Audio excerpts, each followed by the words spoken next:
안녕하세요, 윤반장입니다.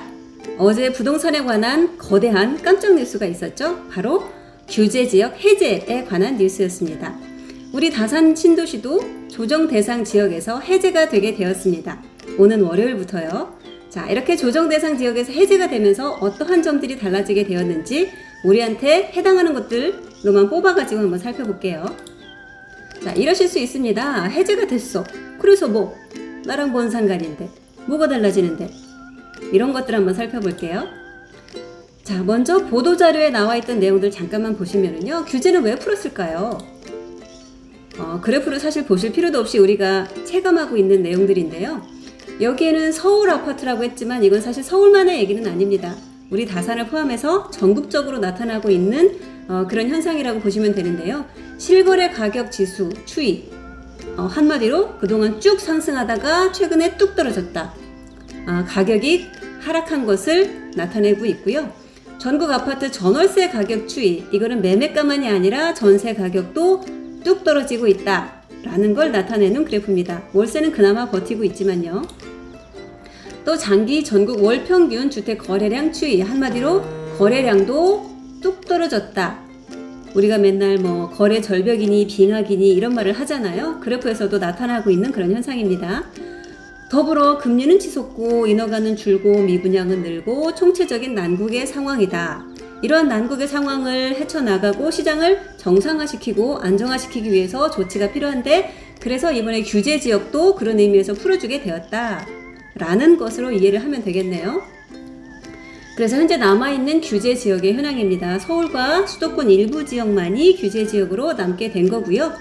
구리와 남양주, 우리 지역을 잠깐 보시면은요, 여기 구리는 원래 조정대상 지역과 투기과열지구 이 중에 규제지역으로 묶여있던 곳인데요. 한 큐에 날렸습니다.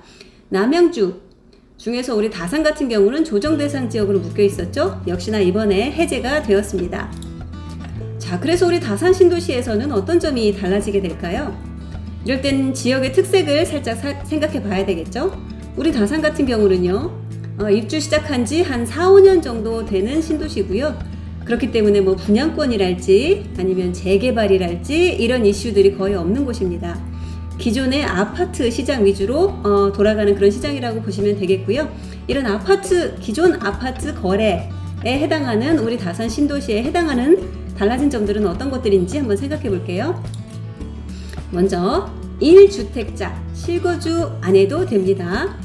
언제? 양도소득세 비과세를 받을 때요.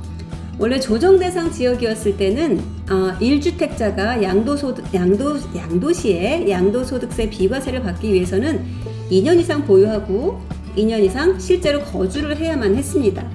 하지만 지금 규제지역이 풀리게 되면서 조정대상 지역에서 벗어나게 되면서 2년의 그 실거주 의무가 사라지게 되었습니다.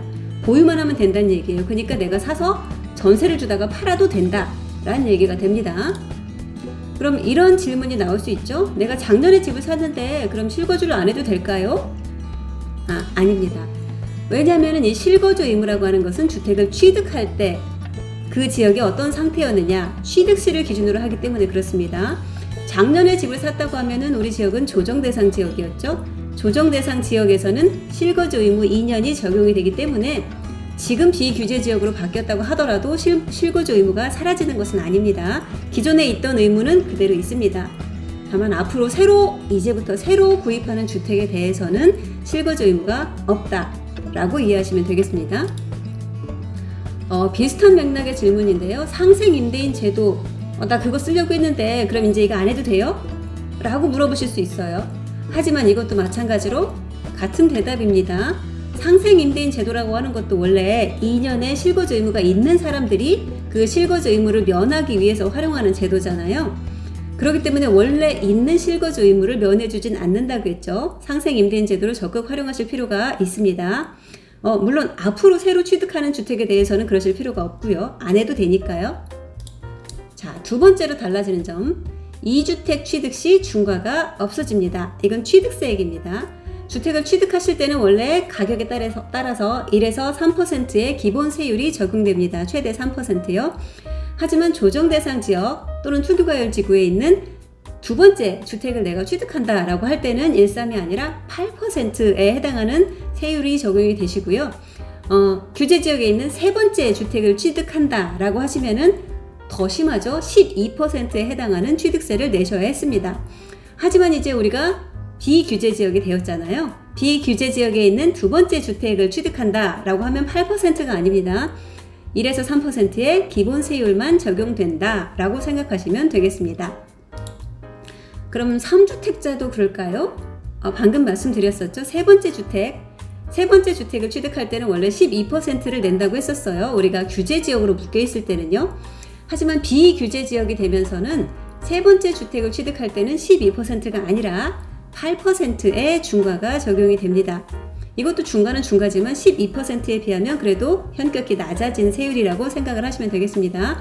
그렇기 때문에 2주택에 대해서 부담이 확실히 줄었다 라고 생각하시면 될 것 같습니다. 아니었고요. 이것도. 자, 그 다음 달라지는 점, 일시적 2주택 처분기한이 3년으로 연장됩니다. 이거는 취득세와 양도소득세 둘 다 해당합니다. 원래 일시적 2주택이라고 하는 개념은 엄밀히 말하면 주택을 두 채 소유하고 있는 거지만 너는 지금 기존에 살고 있던 주택에서 새로운 주택을 사긴 했지만 다주택자가 되기 위한 게 아니라 주택을 갈아타기 위해서 부득이하게 겹치는 기간이 일부 있는 거구나. 그러니까 이거를 2주택자라고 생각 안 하고 내가 1주택자로 인정을 해줄게 라고 하는 개념이에요. 그러기 위해서는 기존 주택이 있고 이걸 팔아야 되잖아요. 그리고 새 주택을 사는데 그 기간이 딱딱 안 맞으니까 요 약간 겹치는 시간을 봐준다는 건데 요 겹치는 시간, 그 기간이 기존에는 2년이었어요. 규제 지역이었을 때요. 2년 안에 기존 주택을 팔면 네가 부득이하게 새로운 주택을 산 걸로 내가 인정을 해줄게. 일시적 2주택으로 봐줄게.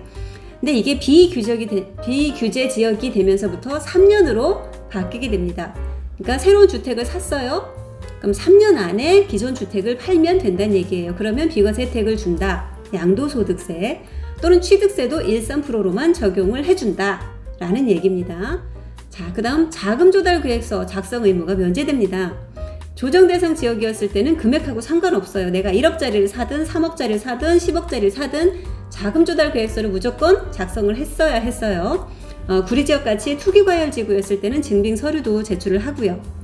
하지만 이제 비규제 지역이 되면은 자금조달계획서를 무조건 써야 하는 거는 아닙니다. 하지만 우리는 써야 돼요. 왜냐하면 비규제 지역일 때도 6억 원 이상의 주택을 구입할 때는 자금조달계획서를 작성하도록 되어 있습니다. 근데 우리 다산은 어떤가요? 지금 가격이 뚝뚝 떨어지고 있긴 하지만 아직 6억 원 이상을 유지하고 있잖아요. 그렇기 때문에 6억 원 이상, 비규제 지역이지만 6억 원 이상의 주택 거래를 한다라고 하면 자금조달계획서를 기존처럼 작성을 하셔야 합니다. 그렇죠? 다산은 6억 원이 넘으니까 작성해야 한다라는 얘기입니다. 대출 규제가 또 완화가 됩니다. LTV가 70%로 상향이 되고 다주택자도 주택담보대출을 받을 수 있게끔 허용이 된다라는 얘기인데요. 하지만 금리는 어떡할까요? 한도가 상향되면 뭐 할까요? 금리는 여전히 높습니다. 그리고 앞으로 더 높아질 거라고 하죠. 맨날 빅스텝이니 자이언트 스텝이니 이런 말들이 오고 가고 있잖아요. 그러니까 앞으로 연말까지 아니면 내년까지도 계속 고금리가 이어질 것이기 때문에 이 금리 하에서 우리가 무리하게 70%까지 대출을 받는다? 안 하시는 게 좋겠죠. 예, 하지 마세요. 이거는 완화되긴 했지만 금리가 떨어지지 않는 한 그다지 현실적으로 크게 도움이 될 것 같지는 않습니다. 양도소득세 중과 배제, 이게 사실 엄청난 혜택인데요. 다주택자, 그러니까 2주택자가 주택을 팔 때는 기본 세율이 있지만 거기에서 20%를 더 중과해서 내야 되고 세 번째 주택, 3주택자가 만약에 판다면 원래 내야 되는 세금에서 무려 30%나 더 때려맞게 된다. 그게 양도소득세 중과인데요. 사실 큰 혜택은 맞아요. 엄청 큰 혜택인데 지금은요. 어차피 중과 배제 기간이잖아요. 그쵸? 한시적이라고 하긴 했습니다. 하지만 이게 중과 배제 기간이 늘어날 거라고도 생각을 했었고 많은 사람들은 이게 폐지될 거라고도 이미 예측을 하고 있었어요. 그렇기 때문에 엄청난 혜택으로 받아들여지지는 않을 거라고 생각이 되네요. 그래서 한마디로 말하면 주택 구입 부담이 확 줄어들었다 라는 것을 아주 큰 달라진 점으로 생각하실 수 있을 것 같습니다. 취득할 때도 마찬가지고요. 내가 1주택자예요. 1주택자인데 다산 지역에 주택을 하나 더 취득하려고 해요. 취득세가 훨씬 낮아졌죠. 기본 세율만 적용하니까 주택 구입이 훨씬 줄어들었습니다. 내가 무주택자예요. 이제 처음으로 주택을 살려고 해요. 하지만 나는 여기서 거주하고 싶진 않고 투자용으로 사서 전세를 돌리다가 팔고 싶어요. 가능해졌습니다. 실거주 의무가 면제되었으니까요. 그래서 이런 의미에서 1주택자, 무주택자 등등 주택 구입 부담이 확 줄어들었다. 그래서 갭 투자자들 더 주택 구입 가능하게 되셨고요. 1주택을 보유하신 분들도 다산을 이제 추가 주택을 구입하기 위한 곳으로 생각을 해보실 수가 있게 되었습니다. 물론 저는 세무사는 아닙니다. 세무 전문가가 아니기 때문에 좀 더 구체적인 것을 알고 싶다고 하면 세무 전문가와 상담을 권해드립니다.